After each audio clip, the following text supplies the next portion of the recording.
مرحبا، كيف الحال؟ إن شاء الله تكونوا بخير. اليوم يا جماعة بدنا نعمل دجاج بطريقة مرتبة، اللي هي دجاج بخلطة البري بري. خلطة مرتبة، خلطة زاكية كتير كتير، بتنفع للدجاج، بتنفع للحوم كمان. فخلينا نسوي هاي خلطة الدجاج خطوة بخطوة ونشوف كيف بدنا نعملها. طبعا للمقادير بدي أنا هون دجاجة طبعا أنا حاط هون أفخاذ دجاج، تقدروا تحطوا دجاجة ما في أي مشكلة. في عندي أنا هون ملح معلقة صغيرة، وعندي فلفل أسود نص معلقة صغيرة، ومعلقة صغيرة بابريكا مدخنة، ممكن تستبدلوها في بابريكا عادي.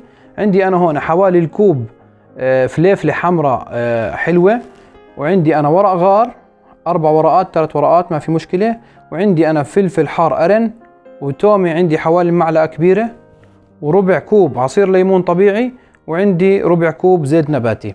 هسا عشان الحار، هي أصول البري بري تكون حار، بنجيب فلفل أحمر حار بدل الفليفلة، تمام؟ بس أنا هون حسب رغبتكم أنتوا، أنا هون حاب أعملها بفلفل حلو، للي بحب الحلو. اللي بحب الحار بحط فلفل أحمر حار، تمام؟ خلينا إيش نطبق إحنا هاي الوصفة مع بعض. طيب بدي إيش أسوي؟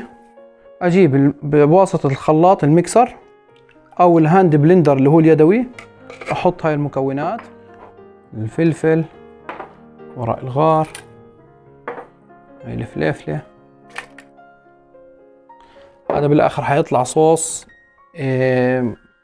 على فكرة بزبط للمشاوي كمان، يعني مش بس للبري بري أو لدجاج الفرن، ها بزبط للمشاوي كمان.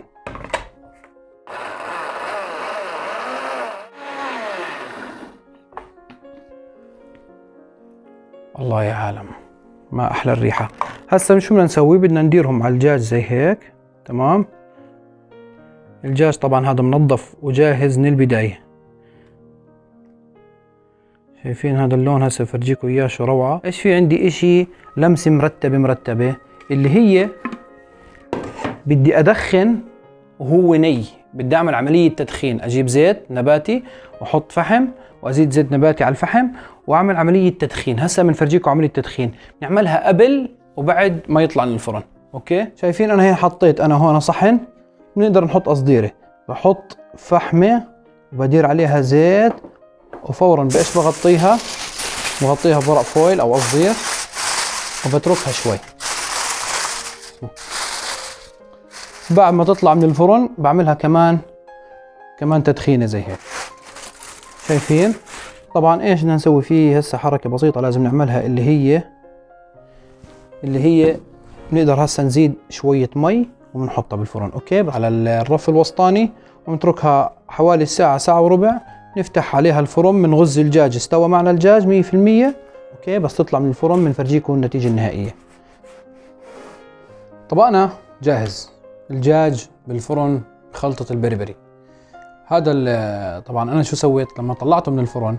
حطيت الزيت النباتي مره ثانيه بصحن وفحمه ودخنته وسكرت عليه، فصار مدخن عندي مرتين، مره قبل ومره بعد. بتمنى انه ينال اعجابكم، طبق كتير زاكي، وإن شاء الله نشوفكم بحلقة جديدة بوصفة جديدة.